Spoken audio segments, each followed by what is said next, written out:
মিজানুর রহমান আজহারি, আর তারপরে যদি কাউকে ভালো লাগে সেটা হচ্ছে হাফেজ নাজমুস সাকিব। অফকোর্স মিজানুর রহমান আজহারি উনি হচ্ছেন আমার একজন স্বপ্নের পুরুষ, স্বপ্নের মানুষ।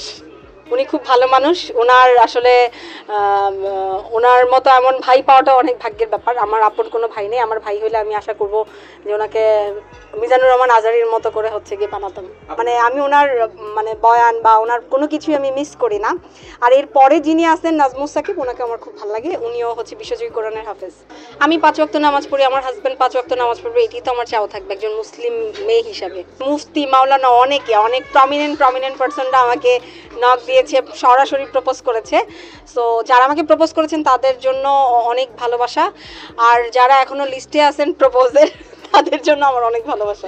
অনেকের মাধ্যমে এবং মেসেঞ্জারে সবচেয়ে বেশি, বিকজ যেহেতু ফেসবুক এখন একটা বড় প্ল্যাটফর্ম, এটার মধ্যে ইজিলি সবাই সবার সাথে কানেক্ট হতে পারে। হ্যাঁ, প্রপোজ করেছিল বলতে নাম বলা যাবে না, তবে খুব ফেমাস একজন ব্যক্তি, বিশ্বজয়ী কোরআনের হাফেজ। নাম বলবো না, নাম তার ডট। সো উনি আমাকে অনেক পছন্দ করেন, অনেক ভালোবাসেন। আমি আপনার ভালোবাসাকে অবশ্যই অ্যাকসেপ্ট করেছি, বাট যদি রিজিকে থাকে ইনশাল্লাহ, আমি জানি না কার সাথে আমার বিয়ে হবে, তবে সামথিং। আমি প্রিয়াঙ্কা, আমি একটা মেয়ে, আমি একটু রোমান্টিক, বাট অনেকে থাকে অনেক হট, অনেকে থাকে অনেক দুর্বল, নরম, অনেকে সফট, কোয়াইট মাইন্ডের।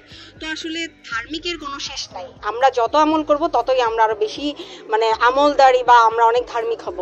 সো ওইটা আসলে মেইন বিষয় না। যতই আমি লটর ফটর ঘটর করি না কেন, যার সাথে যার জোড়া লেখা আছে তার সাথেই আমার হবে। মানে আমার লাইফের স্পেশাল পার্সন হচ্ছে আমার নানু। সো এইবারের বার্থডেতে আমার নানু আছে আমার সাথে, আমার আম্মু আছে, আমার ফ্যামিলি মেম্বার আছে।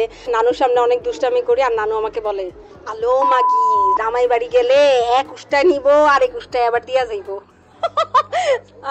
আসলে কে যে আমার এক উষ্টায় নিব আর এক উষ্টায় দিয়া যাইব আমি এখনো জানি না। আমি সবসময় আমার মনের মতো করে চলি। আমার মন যেটা বলে আমি আমার মনকে প্রায়োরিটি দেই।